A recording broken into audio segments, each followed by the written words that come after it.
My sisters and I are all finance majors. We went to college, thanks to student loans, and were able to score well enough to bag decent jobs.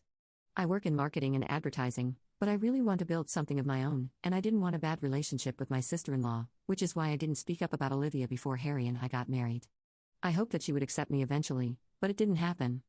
And then, it just became too awkward. I finally did speak up a few months after we got married and told Harry that I didn't feel comfortable visiting his sister because she made me feel inferior, and I had a feeling that it had something to do with my family and my dad's profession. He was quite understanding about it and told me that he would speak to his sister and try to clear the air between us. He did, and told me that he would speak to his sister and try to clear the air between us. He did live up to it, but it didn't lead anywhere because after he spoke to Olivia about it, she just denied everything vehemently and started crying crocodile tears because she felt attacked and claimed that she had been nothing but warm to me, so this accusation of her being classist was uncalled for. But that didn't change the way I felt about her and only made me feel like she was trying to manipulate us. So I told Harry that I appreciated his efforts, but I still didn't feel comfortable around her. So we decided that he could stay in touch with her, but I would avoid her, and only when I felt ready would I talk to her. He didn't cut her off, but distanced himself, and I knew she hated me for it.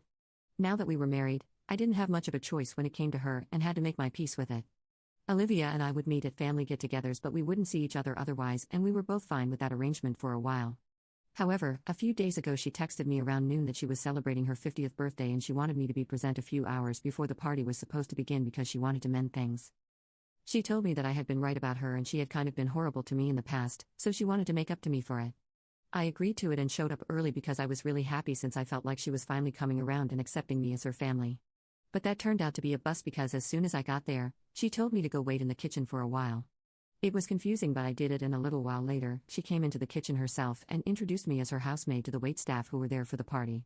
I was shocked because this was a new low, even for her, and to make it all worse, she was recording it and laughing like this was the funniest prank that one could ever play.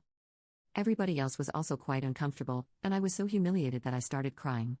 I ran out of the house and got into my car so I could drive back home. I had told Harry that I was visiting Olivia, but he was busy at work, so he hadn't read that text and he wasn't going to be at the party until it was supposed to begin, so I came back to an empty house and an empty inbox, which made me feel even more alone, and I cried myself to sleep.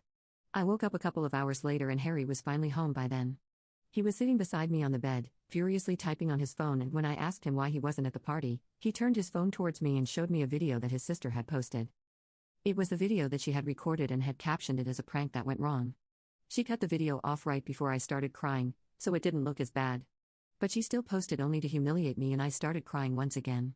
Harry told me not to worry about it because he was trying his best to have it taken down and told me that he would pull out all the stops to make sure that his sister regretted this. She wasn't replying to his messages or picking up his calls, probably because she was busy with the party, but he knew that she would call him in a while to ask why he wasn't there yet and when she would. He promised me that he would teach her a lesson of a lifetime.